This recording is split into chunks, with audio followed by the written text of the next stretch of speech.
Alrighty, welcome everybody to a chapter by chapter storytelling of what I believe to be the greatest modern dark fantasy manga currently in existence, called Centuria.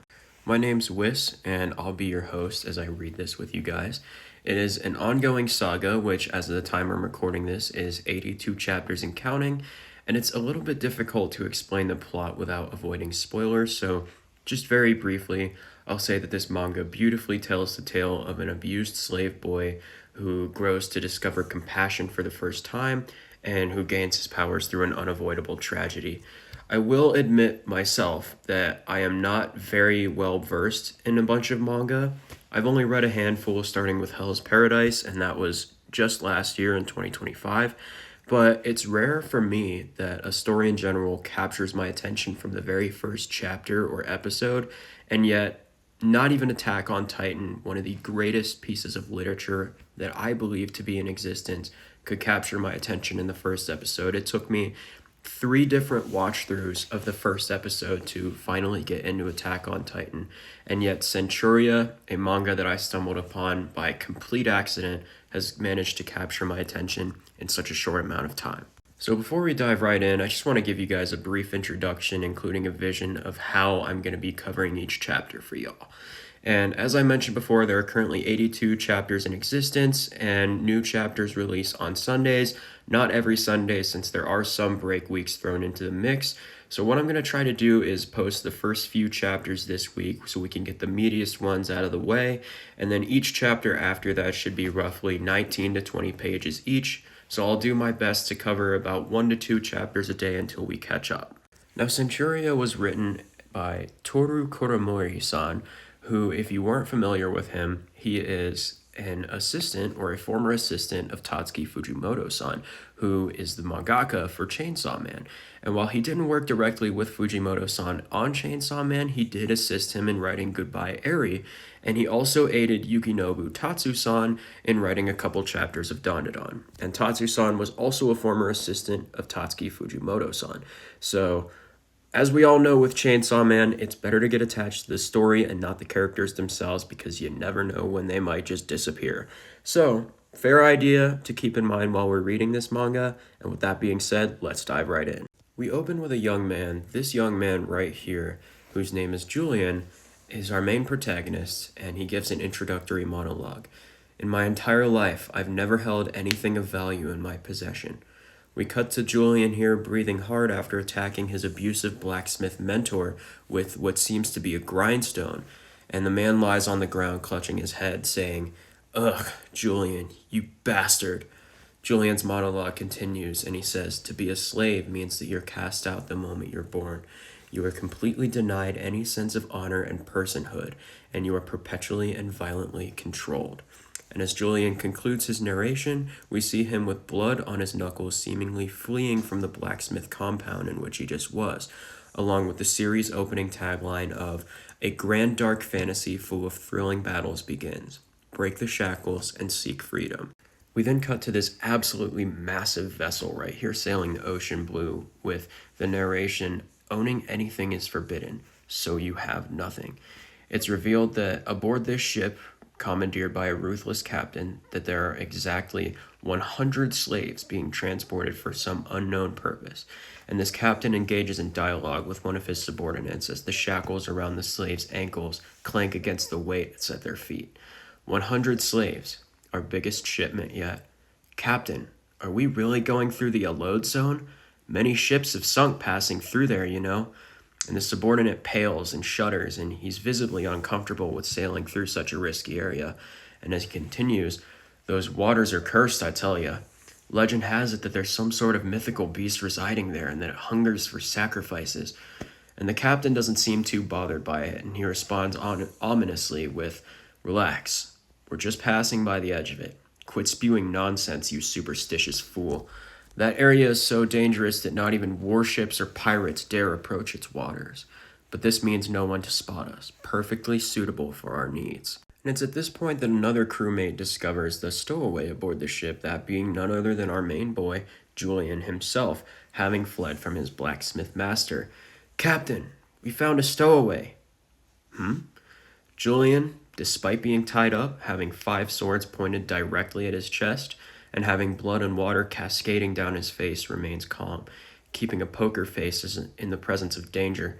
A crewmate suggests, "Shall we kill him and throw him overboard?" And the captain nods, agreeing, "Yeah, see to it." We then get a first look at some of the slaves aboard the ship along with Julian, chief among them a pregnant lady and an old man, and both of them advocate for Julian's life to be spared. "Stop this! He's just a kid!" "That's right!" The crew responds with hostility. "Quit your yapping, slaves!" And this triggers a dialogue from the captain himself, who carelessly explains, "You know, I hate bastards like you who don't use their heads. We left the harbor a while ago with enough food for my men and the 100 of you. We have none to share with a stowaway." And rather than killing these slave spirits, the pregnant lady generously steps forward, and she says, "I'll split my portion with the boy," causing a confused expression on the face of Julian, who's never been on the receiving end of such compassion before. And their graciousness quickly spreads among the rest of the slaves, with the old man from before saying, "Hey, you're carrying a child, lass. I'll split mine with the young'un instead." And more slaves chime in with, "You can have some of mine too, and mine too, and mine." And one hard-headed slave looks at the lot and goes, "Good-natured fools," as he coughs to himself. It's unlike anything the captain's ever seen before, and at this point he's kind of fed up and he just yells, "Enough! This is a waste of time. I don't care what you do. Do whatever you want. Just shut up." He turns to Julian and he says, "Welcome aboard. Guess you're slave number 101. We're taken below to the brig of the ship, where the slaves are talking to Julian, and the pregnant lady in particular is curious about him, asking, "Why did you sneak aboard the ship?" And she engages in dialogue with him here.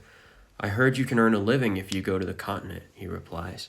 "So I'm going to buy my freedom and live my own life. What about you? You had no reason to cover for me, so why did you?" And the pregnant lady answers with a smile, "No one treats us slaves with basic human decency, and as a result of that, we value compassion above all else. That's why we lent you a hand." "You'll help someone for nothing in return? I don't understand. What's the point of doing that?" And she responds with a smile once again, "It lets us maintain our pride as human beings," to which the old man from before nods in agreement with her assessment. Now it's at this point that she pulls out a small knife, sheathed in an old dirty pouch, and says, "My husband gave this to me a long time ago, but I never had the money to maintain it, so it rusted over." As a paying it forward type of gesture, Julian takes the blade from her and offers to polish it, saying, "I'm repaying my debt for the meal earlier. It's a simple blade, I can restore it." The old man perks up upon hearing this, visibly interested, and says, "So you know restoring? Where'd you learn a trick like that?" We get a deeper glimpse into Julian's tragic past as he explains his story. "My mother sold me for a pittance when I was very little, and my master was a blacksmith. That's where I learned. I did all kinds of chores while covered in ash and soot all day. He burned me with heated metal rods if I made even the slightest mistake." And we're shown the scars on Julian's arms, which reflect a deep history of abuse, as he focuses on restoring the small blade. And the pregnant lady looks very uncomfortable and sympathetic for the boy. "When it seemed like he was about to finally kill me, I grabbed a nearby grindstone and cracked his skull open."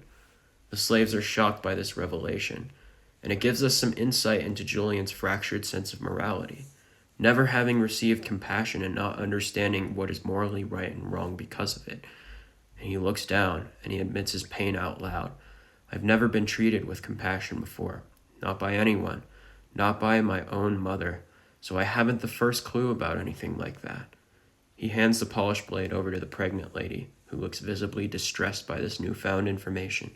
"Here, I'm done. Be careful and hide it, as you'll most certainly be punished if anyone should find it. Also, don't expose it to the salty sea air, since it'll just rust again right away if you do." She's very grateful as she accepts the blade from Julian and gives him a smile. "Thank you. Hey, kid. What's your name?" "It's Julian." "My name's Mira. It's nice to meet you." As the ship continues its departure into the night, all of the slaves below have fallen asleep, with the exception of Mira and Julian himself. Mira hums softly, her hands gently resting on the pregnant bulge in her stomach, singing to her unborn child in order to soothe it. Julian looks over and he raises up from his cot to approach her, sparking a conversation. "When will the baby be born?" "Soon. It might be around the time we reach the continent. Here, feel this. Mira takes Julian's hand and puts it to her stomach, the latter of whom feels the life of the unborn child kicking and moving around inside. It feels strange. It's moving. Yeah, it's kicking because it's full of life. My only hope is that this baby is born safe and sound and lives a happy life. If I can have that one wish, I don't mind suffering for the rest of mine. The dedication to her child from Mira shakes something in Julian's very being, and his shoulders hunch as tears line his eyes. Why? Why would you go that far? Julian? What's wrong? I'm not sure. My chest feels tight. Julian struggles to cope with his predicament, and he says, My mother sold me off, and for my entire life I believed that was a normal thing to do. Now that I know mothers like you exist, it's really hard for me to bear. Julian's words bring Mira herself to tears, who envelops him in a tight hug and takes his hand in a motherly fashion. You grew up in this cruel world, and it's been rough for you, I'm sure, but please, don't despair. From here on out, I want you to understand this. Love and compassion do exist, even in a cruel world like this. So I beg you, please don't give up on your fellow man. And Julian's left shaken in his cot, staring at his hand as though it were some foreign object to him, reminiscing on the hug and thinking to himself, that felt so warm. The moon sets over the horizon, and the next day the slaves aboard the ship are brought to the deck. A crewmate orders them, saying, It's cleaning time, you damn slaves! All hands on deck! The old man tries to intervene on Mira's behalf, saying, Can't you give the lass a pass? She's pregnant. If you don't work, you don't get food. Simple. Julian steps forward courageously. I'll do mine and Mira's work. Both, he offers. The crewmate gets pissed off and socks him across the jaw, to which Mira cries out for Julian. What makes you think you have any say in this, you brat?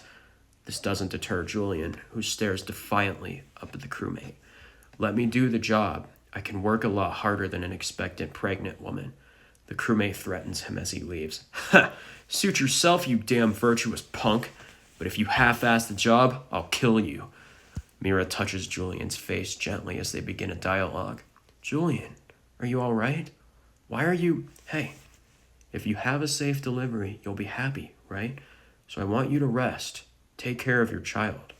This adds another layer onto Julian's warped morality, showing that he does have a sense of compassion deep within him, and there's a clear balance between wanting to understand newfound compassion and holding on to the trauma of the past as an abused boy, where he experienced no such thing. Mira thanks Julian, and the other slaves, including the old man and the hardhead from before, take note of Julian's kindness. And as the food is divided amongst the slaves after work is complete, Julian offers some to the old man, who graciously declines his request. He says, I don't need much, young'un. The hardhead insists that the old man eat, saying, You're the oldest one here, so it's best if you eat properly. We don't want you collapsing. Our work will only increase. After the old man takes it, Julian looks at his loaf of bread and offers it to the hardhead, saying, Here, take this. And he replies with, I haven't stooped so low as to take food from a mere boy. And while his response may seem calloused, Mira translates for Julian, saying, He's saying it's okay if you eat it all.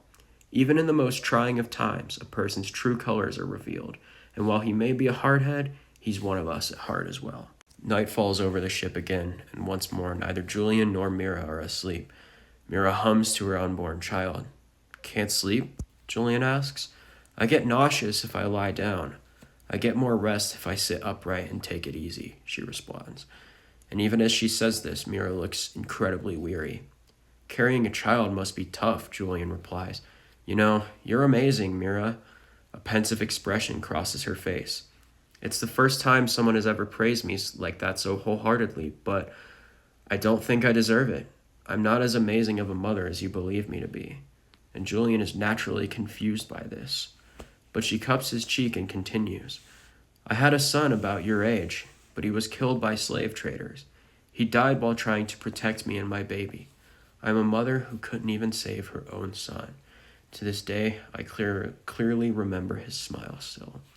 And we see a parallel between Julian and her deceased son, as if conveying the message that he's meant to fill the void of loss in her heart, but ultimately unable to do so.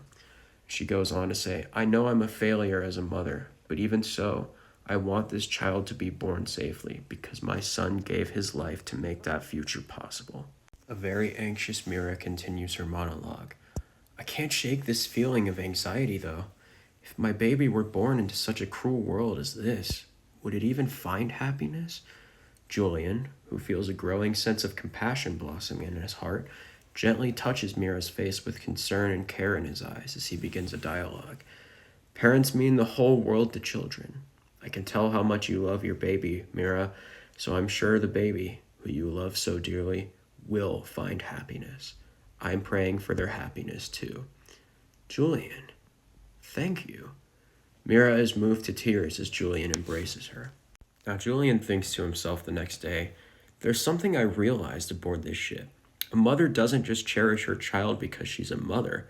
When you feel a connection with another person, that's when you start caring for each other. That's gotta be it. I can sense the bond between Mira and her baby.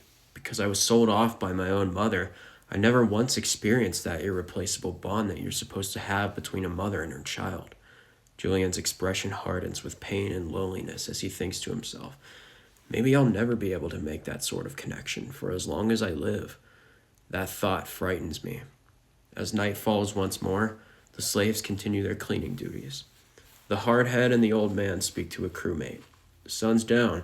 We can't see jack shit. Too bad. You don't get any food until all your duties are complete. Them's the rules, so put your back into it, all of ya. While the rest of the slaves work tirelessly, Mira whispers to Julian from behind a crate, beckoning for him to come closer. Psst, Julian, over here. We then get this absolutely beautiful spread of Julian and Mira overlooking the night sky together. Stars illuminating the black void above like lights on a Christmas tree, and the duo smile to one another. Mira says, isn't it breathtaking? Look at the sky. Julian is awestruck. Wow. Mira smiles warmly at him. Hey, Julian, I was thinking, if by some chance we're ever liberated and free to do as we please, would you like to live together? The offer takes Julian by complete surprise, who buries his face in his arms as Mira continues. It'd make me happy if you were by my side, Julian. He's very visibly elated as he smiles down to himself, but responds with, I'll think it over. Sounds good.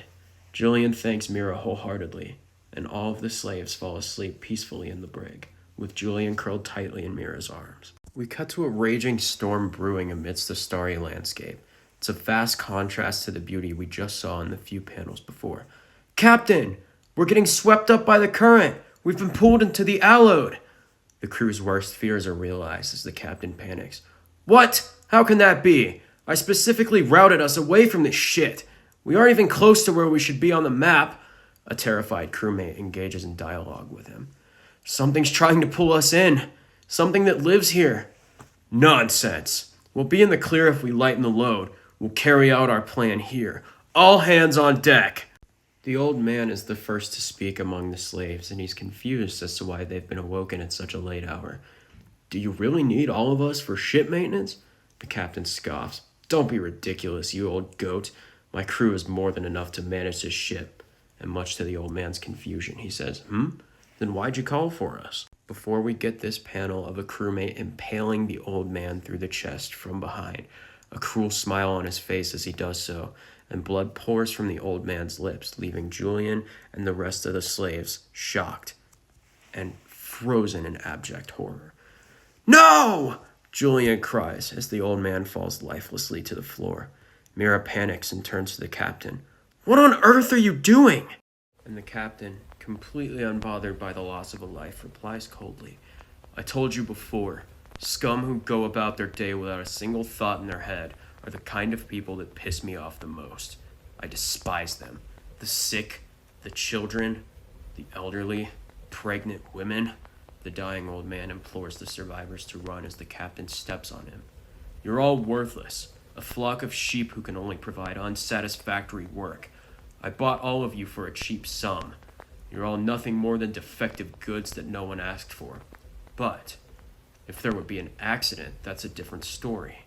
I bought you, and since you're all my property, I can exchange you for insurance money. It's the easiest way to make a profit.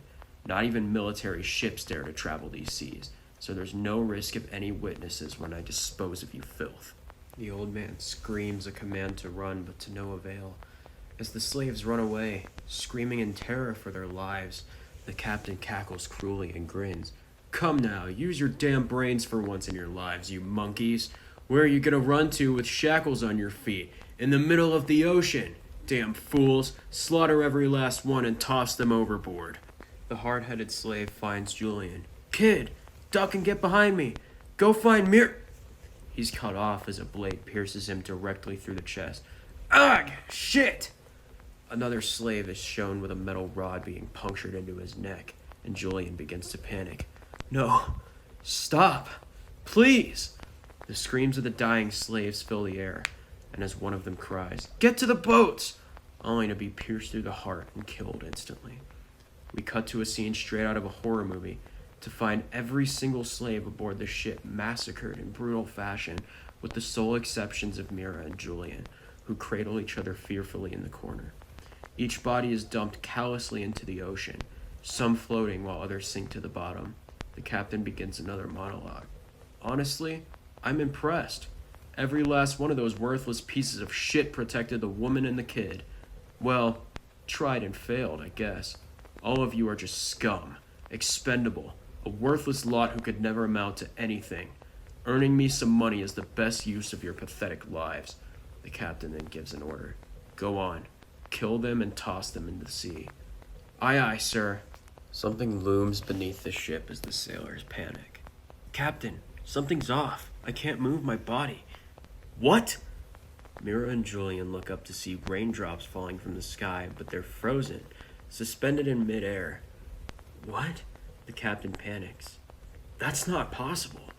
And then, this eldritch beast right here with tentacles emerges from the murky waters behind the ship full of dead slaves. He frightens Mira, Julian, and the captain and crew alike. The tentacles band together to take a humanoid form, and a foot made up of said tentacles steps aboard the edge of the ship. The tentacles near its head part to reveal an abyssal hole where a face should be, and the creature rumbles. Do you seek my blessing? Mira and Julian cling to one another, terrified as the creature lists the conditions for said blessing. 1, you must sacrifice a large number of souls. And 2, you must sacrifice a pure love. I shall grant my blessing to the being who satisfies both of these conditions. The second condition can be fulfilled by either of you. The creature's gaping hole for a face seems to stare at Mira and Julian, the former of whom asks, What's going on? And then the creature continues, Therefore, you must decide between the two of you. One of you will be sacrificed to me. One shall die, and the other shall receive blessings and obtain great power. We can infer that the first condition has already been met, unwillingly, by the mass of the 99 slaves and how they were all slaughtered on the ship. Now, Julian is obviously very scared, very confused by this bizarre turn of events, and he sparks up a fearful conversation with the monster. What are you saying? Who or what the hell are you? And the creature replies, Who or what I am isn't important. What I take away, I grant in its stead. I will aid the one who remains. Make your decision. Who among you two will lose your pure love? Julian looks over at Mira, and she's absolutely terrified. And his heart breaks all over for her again as he observes the unborn child still in her stomach. He closes his eyes and he falls to his knees, and he asks the monster, You say that the one left behind will be saved, right? The creature replies, Correct. My blessing should see them safe. Now Julian decides nobly to make the ultimate sacrifice, saying, I will offer my life then, so that Mira may be able to deliver her baby no matter what. And the decision doesn't sit well with Mira at all. She panics as Julian walks toward the creature, and he turns and smiles warmly at her before he goes, shattering something within her heart. We see another panel of the resemblance between Julian and Mira's biological son, the one who had died protecting her and her baby in the first place. And her past causes her to make a rash decision, and she pulls Julian back, grasps him by the arm, and says, I won't make the same mistake twice. She unsheaths a polished knife that Julian had taken care of for her earlier, and she points it to her stomach. And she says, I won't let another one of my children die. In a very emotional moment, she says, Julian, I leave your new sibling in your care, okay? And it's absolutely heartbreaking. I legitimately cried during this part of the chapter. I can't tell you how emotional just this first chapter alone made me. When I read this the first time, I was completely blown away. I don't think any series has ever managed to make me do that before. Centuria has set a new record for me in terms of that. Now, Julian rushes towards Mira, begging her to stop, but to no avail once again. Mira guts herself open with a knife, blood pouring from her stomach as she screams in pain. Arg! Ag! No matter what, I absolutely won't let anything happen to you. Urgh. Please, I don't give a damn what happens to me. I'm begging you, please be born and live. The soft cries of a healthy baby ring out in the night, and a dying Mira holds the child in her arms, wrapping it in cloth and cradling it with a smile. She cries, whether tears of pain or happiness is unclear. Julian stares at Mira in shock and horror as they begin conversation for possibly the last time. Mira, it's a girl, Julian. I'll name her Diana. She hands Diana over to Julian, who cradles her in response as she coos in his arms, and Mira envelops them both in a tight hug. I love you both so much, she declares, before dragging herself to the edge of the ship. Julian cries out one final time for her, and as she looks back at him, she smiles the way he did to her before, and she launches herself into the sea, into the domain of the creature still waiting expectantly, leaving Julian in shambles. But the creature is satisfied with this, and it tells Julian, state your wish, and I will grant it. Strength shall emerge from the pits of despair. And the frozen crewmates are in the back, still panicking and still bickering among each other, chief among them being the captain. What's happening? Damn it, I can't move. Julian recalls the captain's words as he looks down at Diana, crying in his arms. You're all scum. All of you are expendable. Julian looks at the creature, finally making a decision. I want proof. Proof that everyone's life, that Mira's life, wasn't a waste. The creature tells Julian, you can have it, and envelops him in a black smog. And Julian's left eye begins to surge with power as the creature frees the crewmates from their stasis, saying, you can move now. And honestly, plus 1,000 aura to the creature for doing that, because these crewmates were in for the time of their life when they got unfrozen, charging in recklessly with the captain screaming, what the hell are you waiting for? Kill the kid and the monster now! I bet that octopus freak sells for a high price, without realizing that an awakened Julian waited for them in the mist, exploding forward in a smoke screen of black smog, and lunging past the crewmates, grabbing the captain by the throat, and slamming him down to the deck with a force he's never had before. His men fly into a fit of rage as Julian asks the monster, what's going on? The latter of whom responds, I was granted the life force of 100 slaves. Their power, their speed, their endurance, their reflexes, all have been combined and bestowed upon you. Julian turns to Diana, asking her softly to please wait there for just a moment longer. The soldiers charge forward, and Julian meets them head-on, brutally mangling and massacring them beyond recognition. And as we see in this panel here, one of them's getting their head chopped off. Multiple of them have their jaws hanging loose. Every single one of these crewmates was slaughtered in a brutal fashion by Julian here. And he notices Diana by herself, and he bends down. Diana, thank God. He's cut off as a spear pierces through the nape of his neck, causing Julian to cough up blood. We see that the captain, still alive, recovered from his unconscious state, and he says to Julian, you fool! You let your guard down. It'll be me who laughs last. He cackles violently as Julian struggles to breathe. Much to both of their surprise, though, Julian's wounds heal of its own accord. You... How? Why am I still alive after that? And the creature reveals to Julian, you need not fear. It goes without saying that you've gained 100 lives inside you as well. And the captain is shitting bricks right now, and he panics and he begins to crawl away in sheer terror and disbelief. What the fuck? That shouldn't be possible! Damn it! Julian turns to him slowly with a cold look in his eyes. Wait, kid, stop! I'll split my money with you. I'll give you a third. That's a large sum, you know? right? Help me out here. Don't kill me. But Julian doesn't listen, and he absolutely aurifarms with his next words, taking the captain's own words and using them against him, saying, "Why don't you think with that head of yours?" The captain begs Julian to stop before his head is pounded mercilessly into a pile of blood. And we cut to Julian sailing away on a little life raft as the creature's tentacles wrap around the ship, dragging it to its end in the murky waters. And before it vanishes, the creature gives a few words to Julian, saying, "You offered the sea something you held dear. Therefore the sea will no longer bear its fangs at you. Your raft will reach the shore on its own within a day. Worry not, may fortune favor you." Diana wails softly as Julian cradles her, smiling with tears in his eyes. He monologues to himself before the end of the chapter. "My entire life, I've never held anything valuable in my possession. Until now, that is." And the closing tagline reads, "The start of a true life, carrying 100 souls," as Julian rocks a crying Diana to sleep, sailing into the sunrise. I said before, no piece of media has ever once brought me to tears within the first chapter or episode. Centuria is the first to do so, breaking a record in my personal life.